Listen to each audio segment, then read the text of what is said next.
한 영혼을 천하보다도 귀하게 여기시는 하나님, 이 시간 주님께서 보고 계시는 한 영혼이 있는 줄 믿습니다.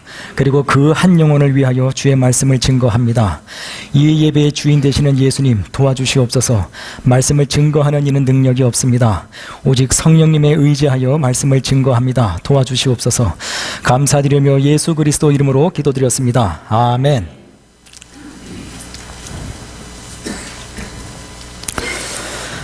(1896년 8월 26일) 인천 감옥 안에 울려 퍼진 전화벨 소리.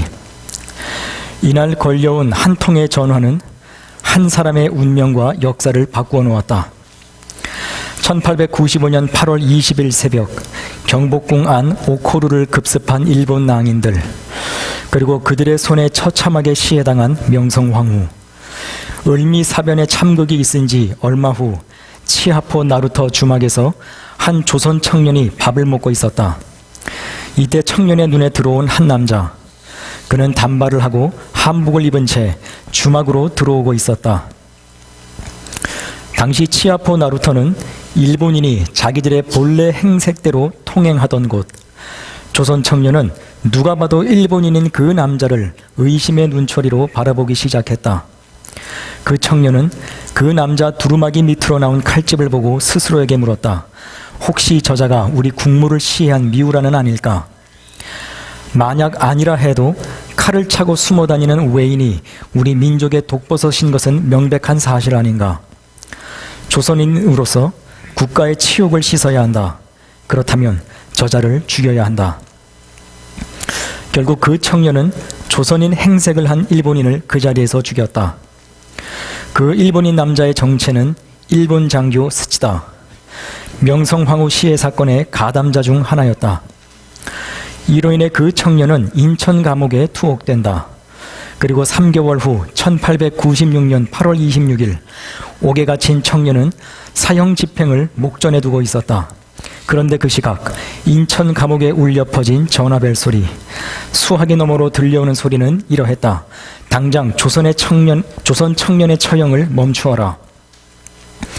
전화를 건 이는 조선의 임금인 고정이었고, 이날 목숨을 구한 조선 청년의 이름은 김창수, 바로 훗날 백범 김구였다. 2012년 10월 19일 EBS 역사 채널 2라는 프로그램에서 소개된 실화입니다.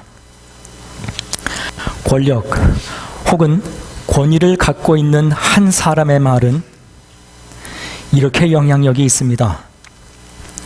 죽어가는 사람의 목숨을 살립니다. 권력 혹은 권세, 권위를 갖고 있는 사람의 말 한마디는 더 나아가 한 나라의 역사에까지도 선한 영향력을 미칠 정도에 이릅니다. 다른 사람은 길을 쓰고 들어가고 싶어도 못 들어가는 직장, 그 직장을 하나님이 주셨습니까? 다른 사람은 길을 쓰고 승진하고 싶어도 승진하지 못하는 그 상황 속에서 하나님이 그 귀한 자리에 여러분들을 보내셨습니까? 마음껏 감사하십시오. 마음껏 기뻐하십시오. 그 직업을, 그 학교를, 그 자리를 나에게 허락하신 이는 바로 여호와 하나님이십니다. 요한복음 19장 10절에서 11절에 빌라도가 가로되 내게 말하지 아니하느냐? 내가 너를 놓을 고난도 있고 십자가에 못 박을 고난도 있는 줄을 알지 못하느냐? 예수께서 대답하시되 위에서 주지 아니하셨더라면 나를 너에게 넘겨준 자의 죄는 더 크다 하시니라. 지금 예수님이 하시는 말이 무엇입니까? 악한 일을 위하여 그 권세를 행하는 자의 그 권위도, 그 권한도 누가 주었다고요? 바로 하나님이 주었다라는 겁니다. 반드시 기억하십시오. 그 자리에 다른 사람도 아닌 나를 하나님이 앉히신 이유, 그 좋은 학교에, 남들은 길을 쓰고 들어가려고 해도 도무지 들어가지 못하는 그 학교에 나를 보내신 이유, 그 이유는 나만이 도울 수 있는 딱한 처지에 있는 어떤 한 영혼, 그 한 영혼을 위해서 선한 일을 하라고 하나님이 보내신 것입니다. 그런 권력과 권위를 선하게 사용하지 못하면 하나님의 영광을 가리게 되는 것입니다. 역사가들은 고종을 조선의 역사에서 가장 비운했던 왕 가운데 하나라고 평가합니다. 타이틀은 왕이었지만 왕으로서의 위엄, 왕으로서의 권세를 마음대로 발휘하지 못했습니다. 그런 고종도 자신의 권세, 자신의 권위를 이용해서 사람을 죽인 죄로 사형에 처하게 된 한 청년을 구해냅니다. 그리고 그 청년은 살아서 조선이라는 나라에 선한 영향력을 미치는 인물로 성장합니다. 아이고, 정말 다행이네요. 우리 하나님은 너무 나를 사랑하셔서 나에게 그런 사람을 도울 만한 직책을 준 적이 없습니다. 우리 하나님은 나를 너무 기뻐하셔서 내가 다른 사람 딱한 처지에 있고 내가 도울 수 있는 사람이 아무도 없습니다. 이렇게 생각하십니까? 나는 고종처럼 그런 일을 할 수가 있는 처지가 아닙니다. 이런 마음을 가지고 계십니까?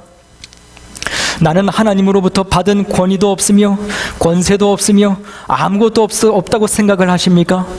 그래서 심중에 이르기를, 나도 고종이었으면, 나도 한 나라의 대통령이었으면, 그러면 나도 어떤 저런 딱한 처지에 있는 한 영혼을 구할 텐데.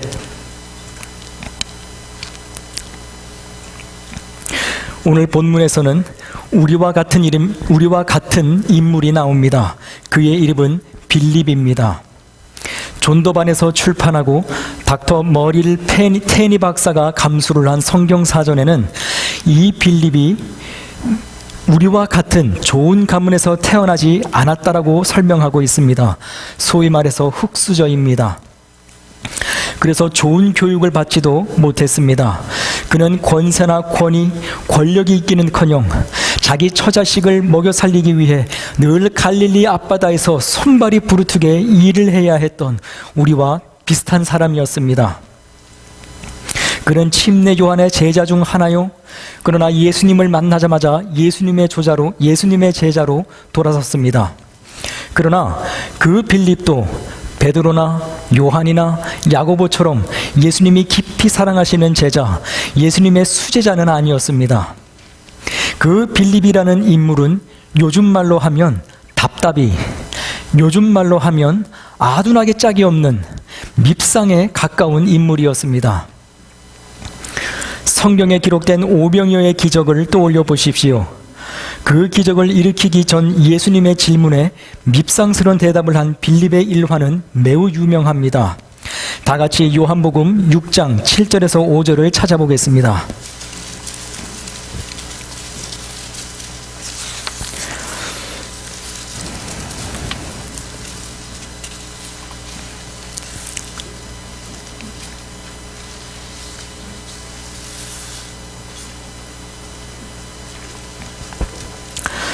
요한복음 6장 7절에서 5절입니다. 다 찾으셨으면 우리 한 목소리로 읽습니다. 시작. 예수께서 눈을 들어 큰 무리가 자기에게로 오는 것을 보시고 빌립에게 이르시되 우리가 어디서 떡을 사서 이 사람들을 먹이겠느냐 하시니 이렇게 말씀하심은 친히 어떻게 하실지를 아시고 빌립을 시험하고자 하심이라. 빌립이 대답하되 각 사람으로 조금씩 받게 할지라도 200데나리온의 떡이 부족하리이다. 지금 예수님이 어디서 이 많은 사람들의 5,000명 이상이 모인 이 많은 사람들을 먹일 수 있는 떡을 어디 가면 얻을 수 있느냐, 이 질문을 던집니다. 이 질문에 예상되는 바른 정답은 무엇일까요? 맞습니다. 예수님, 어느 마을, 어느 빵집에 들어가면 이 5,000명, 이 수많은 사람들을 먹일 수 있는 빵을 얻을 수가 있습니다. 이것이 예상되는 정답이지요? 그런데 지금 빌립은 뭐라고 이야기를 합니까? 객관적인 수치를 들어서 자신의 스승에게 한 수 가르칩니다. 예수님, 200데나리온이라는 돈이 있다 하더라도 이 많은 사람에게 빵을 먹일 수는 없습니다. 정말 밉상입니다. 그죠? 이런 일도 있었습니다. 예수님의 제자들을 불러놓고 하나님 나라에 관해서 또 그 하나님 나라 천국으로 들어갈 수 있는 길에 대해서 제자들만 따로 불러서 가르치는 시간이 있었습니다. 그때 느닷없이 빌립이 예수님의 말을 끊고 이렇게 요청합니다. 예수님, 예수님, 나에게 예수님의 아버지를 좀 보여주세요. 그러자 예수님이 차마 듣다 못해 이렇게 꾸짖습니다. 예수께서 이르시되 빌립아, 내가 이렇게 오래 너희와 함께 있으되 너가 나를 알지 못하느냐? 나를 본 자는 아버지를 보았거늘 어찌하여 아버지를 보이라 하느냐? 정말 우리의 모습을 보는 것 같지 않습니까? 아둔하게 짝이 없으며 밉상스럽고 늘 하나님 앞에서 실수 연발입니다. 그러나 오늘 본문은 이런 빌립이 한 영혼을 살렸다고 증거합니다. 그는 우리처럼 세상을 호령할 만한 권위도 없었고 권세도 없었고 지위도 갖고 있지 않았습니다. 그러나 그 빌립은 한 영혼을 저 영죽을 사망의 길에서 영원히 사는 생명의 길로 옮겨 놓습니다. 그 영혼은 빌립 당시 나다나엘은 죄와 사망의 법에서 허우적대고 있었습니다. 어떻게 살아야 하는가? 어떻게 살아야 하나님이 기뻐하시는 삶인가? 진리는 무엇인가? 성경을 펼칠 때마다 하나님은 거룩하게 살라고 말씀하셨는데 도대체 무엇이 거룩한 삶인가? 나는 날마다 그 야훼라 이름하는 신 앞에 선한 일을 함에도 불구하고 왜 내 삶에는 불시험이 임하는가? 왜 설명할 수 없는, 이유를 알 수 없는 재앙이 내 삶에는 날마다 찾아오는가? 늘 하나님 앞에서 신실하게 구약을 읽고 선한 일을 함에도 불구하고 내 가족, 내 삶에서 마치 떠나지 않는 저주와 같은 사슬, 그 사슬이 늘 임하는 것 같은 느낌이 드는 이유는 무엇인가? 왜 나는 선한 일을 함에도 불구하고 내가 심판을 받을 때마다, 내 삶에 재앙이 임할 때마다 이건 마치 내가 과거에 지은 죄 때문에 내가 심판받는 것은 아닌가? 이 삶의 두려움, 이 존재의 두려움에서 왜 도무지 나는 해방되지 못하는가? 이 죄와 사망의 범에서 나를 구원할 자 누구인가? 나를 진리로 인도할 자가 누구인가? 나다나엘은 무화과 나무 그늘 아래에서 끊임없이 이 질문을 하나님 앞에 올렸습니다. 나다나엘은 그 속에 간사함이 없었습니다. 간사함이라는 말은 헬라어로 돌로스, 거짓이라는 말입니다. 거짓이 없다라는 거예요. 하나님 없어도 내 삶 평안합니다. 하나님의 은혜 없이도, 하나님의 도움 없이도 내 삶 평안합니다. 잘 굴러갑니다. 이렇게 자기 기만하지 않는다는 겁니다. 자기 자신을 속이지 않았다라고 하는 거예요. 간사함이 없었다라고 하는 겁니다. 그는 늘 혼자였고 어느 누구와도 이런 고민을 나누지를 못했습니다. 그러던 어느 날 평소 밉상스럽고 아둔하게 짝이 없었던 한 친구가 득달같이 찾아옵니다. 그리고 한 사람을 소개합니다. 다 같이 오늘 본문 45절을 찾아봅니다.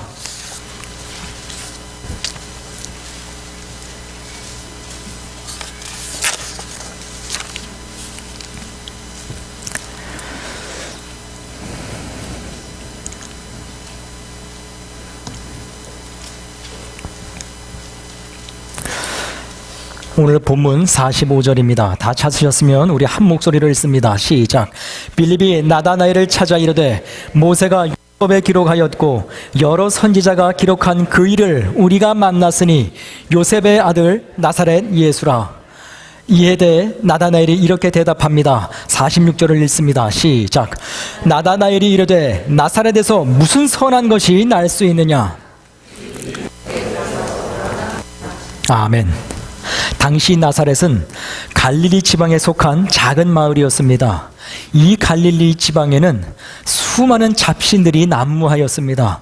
그래서 종교적으로, 도덕적으로 얼마나 그 마을이 타락했는지 모릅니다.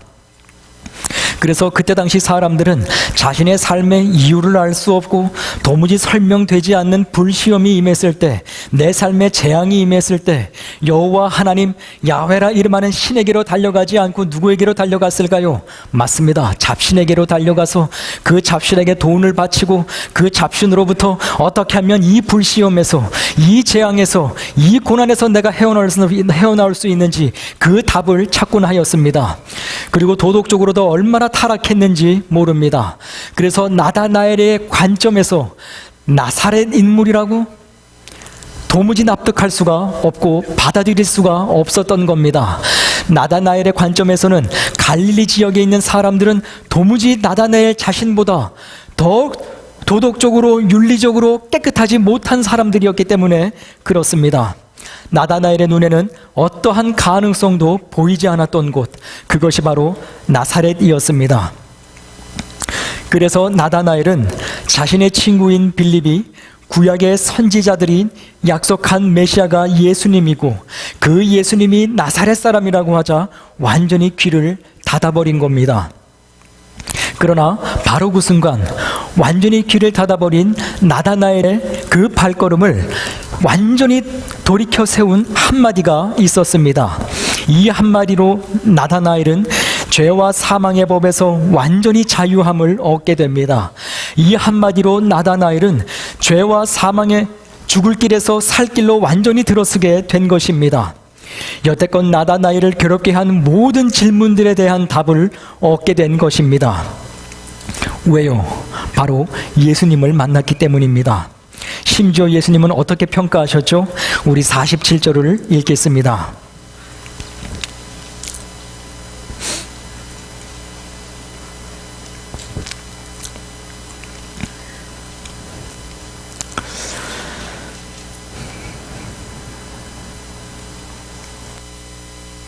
다 찾으셨으면 우리 한 목소리로 읽습니다. 시작.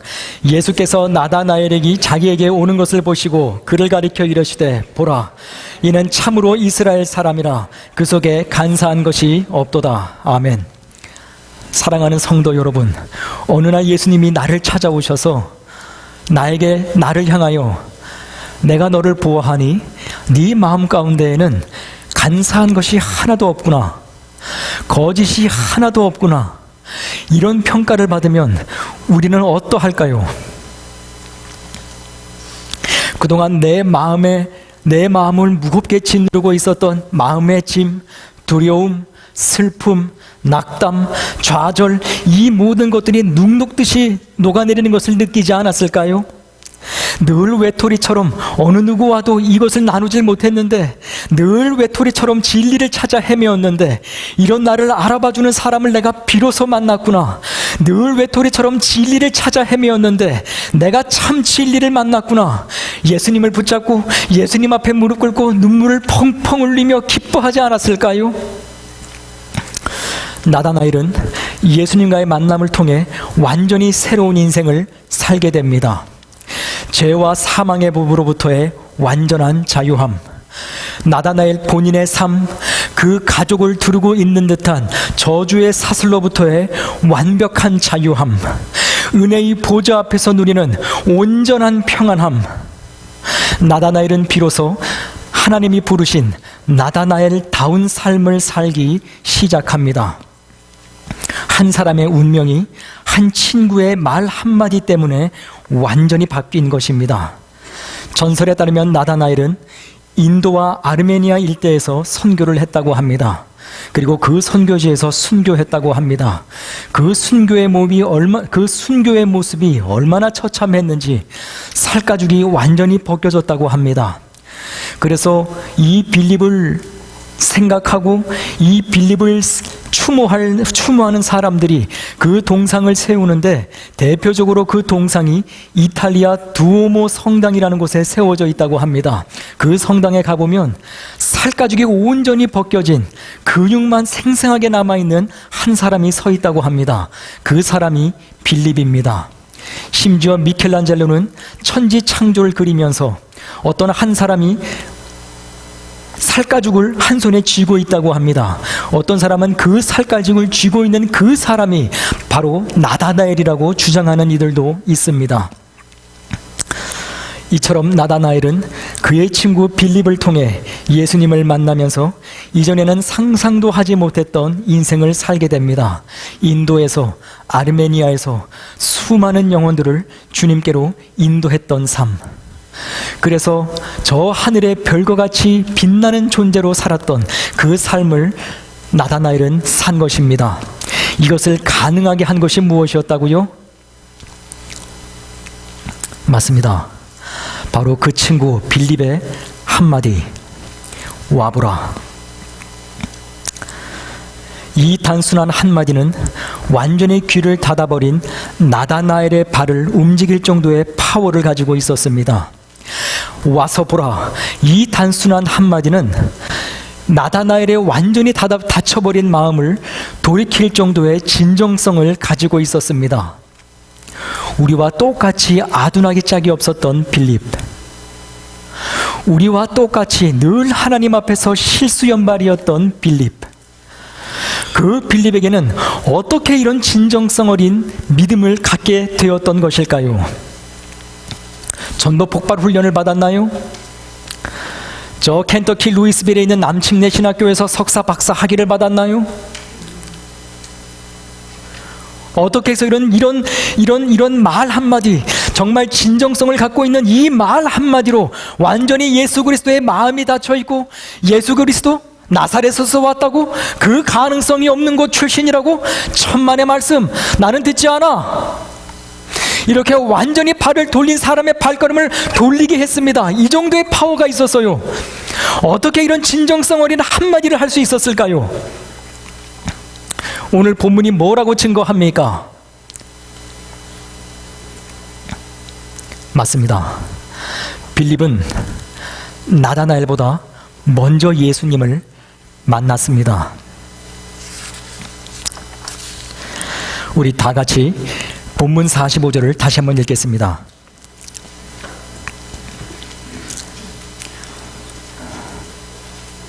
오늘 본문 45절입니다.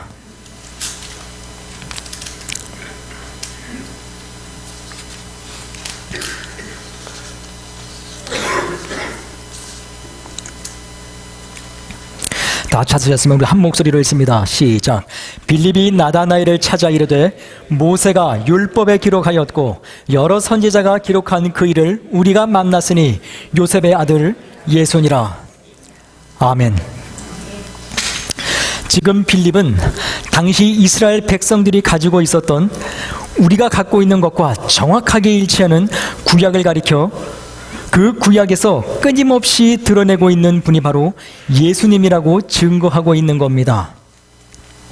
무슨 말인지 아십니까? 지금 빌립은 나다나엘을 향하여 말씀 하나로 천지 만물을 창조하신 야훼라 이름하는 신, 36권으로 이루어진 그 구약 성경에서 끊임없이 말하고 있는 그 하나님의 아들, 그 아들이 바로 지금 우리 눈앞에 있는 청년 예수라고 하는 겁니다. 목수의 아들이요, 나사렛 출신이요, 볼품없는 사람, 저 사람이라고 말을 하고 있는 겁니다. 보기에 하나도 흠모할 것이 없는 저 사람이 바로 구약에서 말하는 그 메시아라고 선포하고 있는 겁니다. 빌립 만났습니까? 나다나엘만 예수를 만났습니까? 천만에요. 당시 유대인들은 전부 예수님을 만났습니다. 예수님의 육신을 보았고 예수님의 육신을 만졌으며 예수님이 선포하시는 육성을 직접 들은 사람들입니다. 그 사람들이 예수님 다 믿었습니까? 전부 그리스도의 제자가 되었습니까? 하나님께 구원 얻었습니까? 천만에요. 지금 빌립은 예수님을 통해서 하나님의 영광의 광채를 본 것입니다. 하나님의 본체이신 그 형상을 본 것이에요. 모세가 율법에 기록하였고 여러 선지자가 기록한 그 일을 우리가 만났으니 바로 무엇입니까? 이 목수의 아들 예수, 볼품없는 저 청년, 나사렛이라고 하는 도무지 가능성이 없는 그곳 출신 저 사람이 바로 하나님의 아들이요 그리스도라는 사실이라는 겁니다. 하나님의 영광의 광채시요 하나님의 영광의 형체라는 겁니다. 본체의 형상이라는 거예요. 지금 그 고백을 하고 있는 겁니다. 그래서 우리가 예수님을 만났고 예수님 안에서 마음껏 기뻐하고 진리를 만났기에 우리가 그 진리 안에서 마음껏 자유함을 얻었다라고 나다나엘에게 증거하고 있는 거예요. 증언하고 있는 겁니다. 고백하고 있는 거예요. 예수님이 의사도 포기했던 내 몸의 질병을 낫게 해주셨습니다. 늘 꼴등만 했는데 예수님 어느 날 교회 가서 예수님 말씀 들었더니 내 삶의 은혜가 충만하게 임합니다. 그래서 수능 시험이 SAT가 3개월밖에 남지 않았어요. 그래도 예수님이 내 마음 가운데 공부해라 이 마음을 주셔서 3개월 동안 열심히 수능 공부하고 열심히 SAT 공부했더니 서울대학 들어가고 하버드 들어갑니다. 그런 사람이 하나님 제자입니까? 그래서 나 따라해 보십시오. 나처럼 예수님 만나면 3개월 만에 공부해서 서울대 들어가요. 나처럼 3개월 만에 공부해가지고 하버드대 들어갑니다. 나처럼 이런 은혜 누릴 수 있습니다. 지금 빌립이 나다나엘에게 이런 자랑을 하고 있는 겁니까?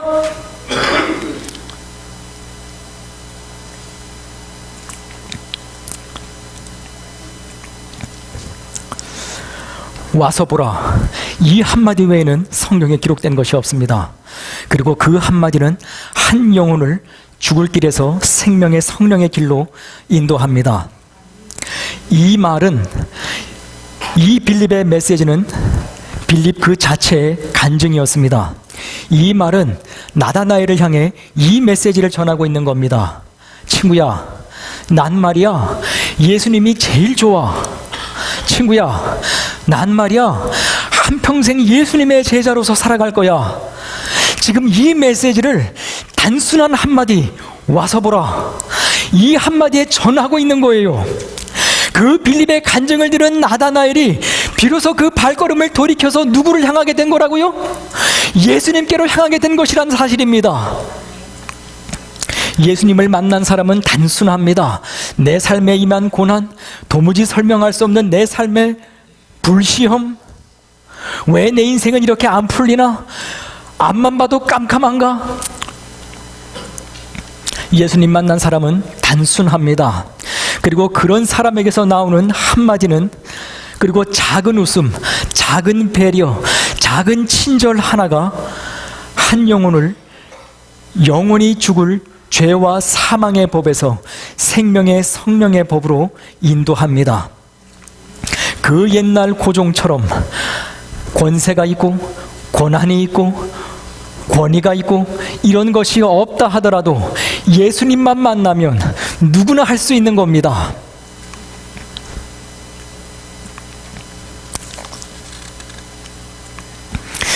감기 걸린 사람과 사랑에 빠진 사람은 도무지 그걸 숨길 수가 없다고 합니다. 예수님 만난 사람도 마찬가지입니다. 예수님 만난 사람은 그 기쁨이 늘 넘치기 때문에 그가 보내는 작은 친절한 미소 하나, 작은 말 한마디, 작은 배려 하나가 아직 예수님을 모르는 사람들, 내가 구원을 얻었나 갈팡질팡하는 영혼들의 마음을 완전히 녹여버립니다. 그리고 그를 주 예수께로 인도합니다. 그것이 먼저 예수님 만난 사람들만이 전할 수 있는 특권이요, 간증이요, 감사의 고백인 것입니다.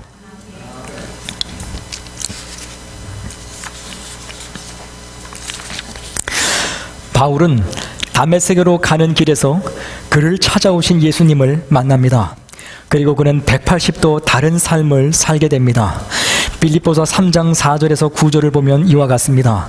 그러나 나도 육체를 신뢰할 만하며 만일 누구든지 다른 이가 육체를 신뢰할 것 있는 줄로 생각하면 나는 더욱 그러하니라. 나는 8일 만에 할례를 받고 이스라엘 족속이요 베냐민 지파요 히브리인 중에 히브리인이요 율법으로는 바리새인이요 열심으로는 교회를 박해하고 율법의 의로는 흠이 없는 자라. 그러나 무엇이든지 내게 유익하던 것을 내가 그리스도를 위하여 다 해로 여길 뿐더러 또한 모든 것을 해로 여김은 내 주 예수 그리스도를 아는 지식이 가장 고상하기 때문이라.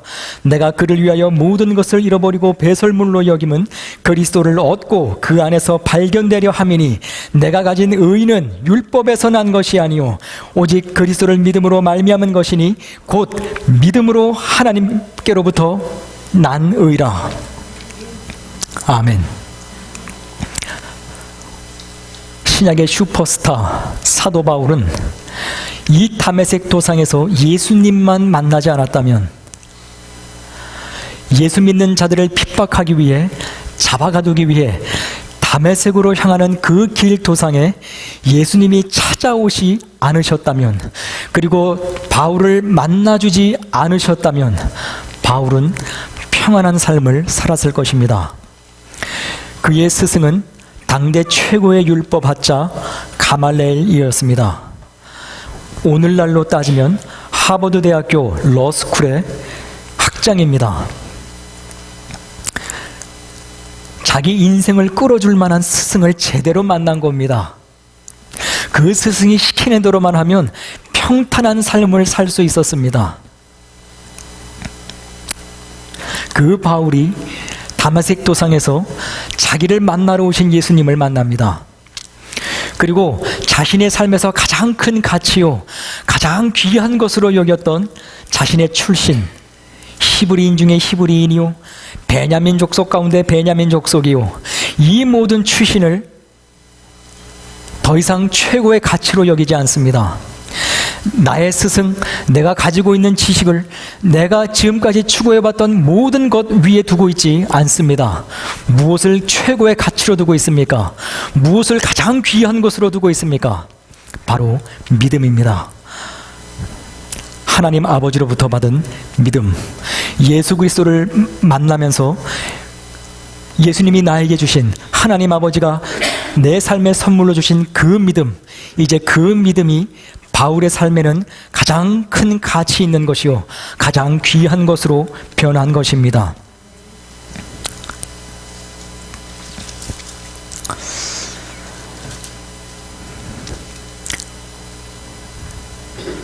우리 주님은 한 영혼이라도 구원하기 위해 여전히 우리 교회를 쓰고 계십니다. 이 모양 저 모양으로 우리 교회로 많은 영혼들을 인도하고 계십니다. 그 영혼들에게 내가 얼마나 예수님을 사랑하는지, 예수님의 진리의 말씀이 나를 얼마나 자유케 하였는지, 나를 억누르고 있는 내 삶, 내 가족을 두르고 있는 듯한 저주의 사슬을 그 예수님의 진리의 말씀이 나를 얼마나 자유케 하였는지, 은혜의 보좌 앞에서 누리는 그 완전한 평안함이 얼마나 기쁜지, 이걸 보여주면 얼마나 좋을까요?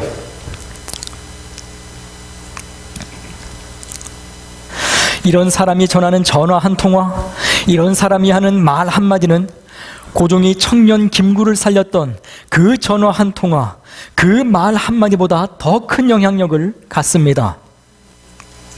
우리 클리블랜드 중앙침례교회 모든 성도님들이 빌립과 같이, 바울과 같이 그리스도를 믿는 믿음에서 나오는 말 한마디, 작은 웃음, 작은 친절, 작은 배려를 통해 많은 영혼을 주님께로 인도하는 복된 삶을 사시기를 우리 주 예수 그리스도의 이름으로 축복합니다.